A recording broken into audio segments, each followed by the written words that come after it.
जय श्री कृष्णा, राधे राधे। आप सभी का आपके अपने YouTube channel Shri Krishna motivational Vani में स्वागत है। चलिए शुरू करते हैं। आप सब जानते होंगे होलाष्टक शुरू होने वाले हैं। कब से शुरू हो रहे हैं सुनिएगा। आप जानते होंगे इन्हें खट्टे फटे दिन भी कहा जाता है। होलाष्टक भारी शुभ समय होता है। इन दिनों कौन से कार्य अपने घर पर आपको करने हैं ताकि नकारात्मक ऊर्जा का प्रभाव आपके जीवन में न रहे। घर पर बच्चे हैं या परिवार के सदस्य हैं या आप भी किसी न किसी स्वरूप में नवग्रहों की कमज़ोर दशा के कारण प्रभावित हैं तो यह वीडियो आपको जरूर सुनना चाहिए। और आपको घर पर कौन से कार्य करने हैं इसके बारे में भी सुनिएगा और अंत तक बने रहिएगा। जैसे कि होलाष्टक के अशुभ दिनों के बारे में शास्त्रों में मैंने पढ़ा है, जाना है, जिसमें यही लिखा गया है कि होलाष्टक के जो 8 दिन पहले अर्थात होली के जो 8 दिन पहले का समय होता है उसे होलाष्टक कहा जाता है।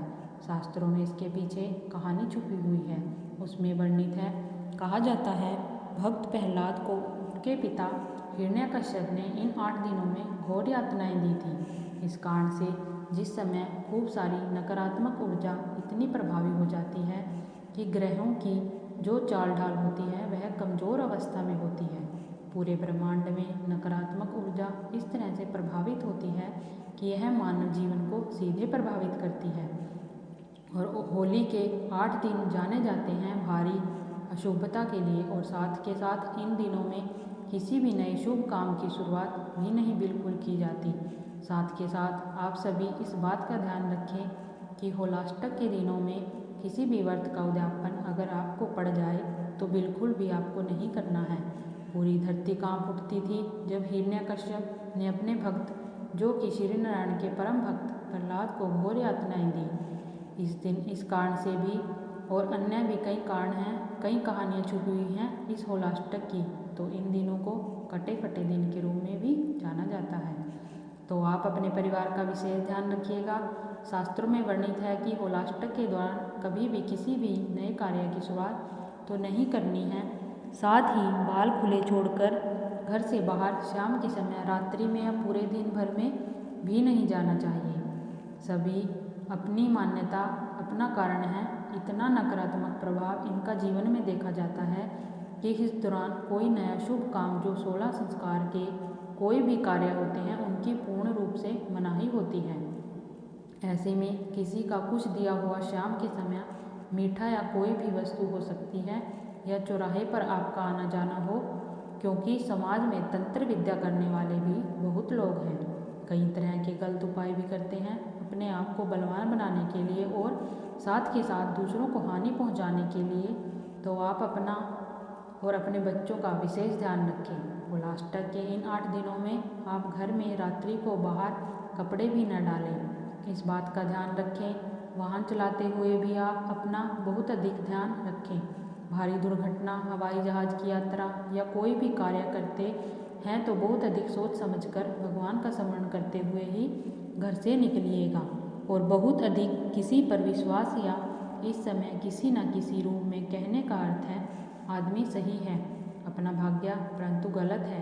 किसी न किसी तरह से हमारे नवग्रहों की दशा कमज़ोर है तो हर एक व्यक्ति पर यह चीज़ें असर नहीं करती, परंतु जिनके नवग्रहों की दशा कमज़ोर होती है उस पर तुरंत यह चीज़ें असर करती हैं। अब होलाष्टक कब से है सुनिएगा। होलाष्टक शुरू है 24 फरवरी से प्रारंभ होंगे और 3 मार्च होलिका दहन तक यह चलेंगे। जैसे कि फाल्गुन महीने के शुक्ल पक्ष की अष्टमी होलाष्टक कहा जाता है तो अष्टमी से शुरू होते हैं। शुक्ल पक्ष की अष्टमी 24 फरवरी दिन मंगलवार प्रातः 7:01 से शुरू होती है और इस शुक्ल पक्ष की अष्टमी का समापन 25 फरवरी दिन बुधवार प्रातःकाल 4:51 के आसपास होगा। ऐसे में उदय तिथि के अनुसार होलाष्टक 24 फरवरी मंगलवार के दिन ही होने वाले हैं। घर पर कौन से कार्य करें अपने अपने बच्चे अगर घर से बाहर निकलते हैं, पति निकलते हैं तो उनकी पॉकेट में या किसी भी तरह से उनके साथ एक लौंग का जोड़ा पहले हनुमान जी को लौंग समर्पित करें। साथ के साथ उस लौंग के जोड़े को प्रसाद के रूप में या किसी भी तरह से सुरक्षा कवच के दृष्टिकोण से अपने बच्चे, अपने पति या स्वयं की पॉकेट में हमेशा लौंग का जोड़ा रखें। कपूर भी रख सकते हैं, यह भी श्रेष्ठ ही माना जाता है। इसे नकारात्मक ऊर्जा को प्रभावित नहीं करती। शिवलिंग पर चढ़ा हुआ जल एक ऐसा जल है जो दिव्य है। मैं हमेशा आपको बताती हूँ, शिवलिंग पर चढ़ा हुआ जल अपने मस्तक पर आप लगा के घर से बाहर निकलें। अपने घर पर शिवलिंग पर चढ़ा हुआ जल छिड़काव करें। भोजन रूप में या प्रसाद रूप में थोड़ा उसका प्रयोग करें। महादेव हैं, वह हनुमान जी के 11वें रुद्रावतार हैं, उन्हीं के तो हैं। तो ऐसे में आप सभी के जीवन में महादेव के भक्तों पर महाकाल की कृपा जो होती है, तो वह किसी भी स्वरूप में किसी नकारात्मकता को आसपास फटकने नहीं देती। तो आप अपनी सभी कमेंट्स में जय श्री महाकाल लिख दीजिएगा और शिवलिंग पर चढ़ा हुआ जल अपने ऊपर छिड़काव करें। अपने घर पर नकारात्मक ऊर्जा का प्रभाव ना हो इसके लिए, और घर पर गंगा जल और गोमूत्र का भी छिड़काव कीजिएगा। साथ के साथ घर पर नमक युक्त भी पोछा लगाएं। घर पर गूगल, कपूर, तेजपत्ता और लौंग की ध्वनि जरूर करें।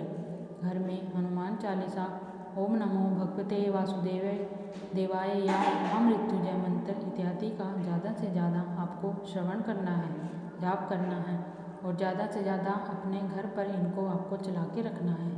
सभी के लिए इतना ही। श्री शिवाय नमस्तुभ्यम। वीडियो उपयोगी रहती है तो सब्सक्राइब करें। धन्यवाद दोस्तों।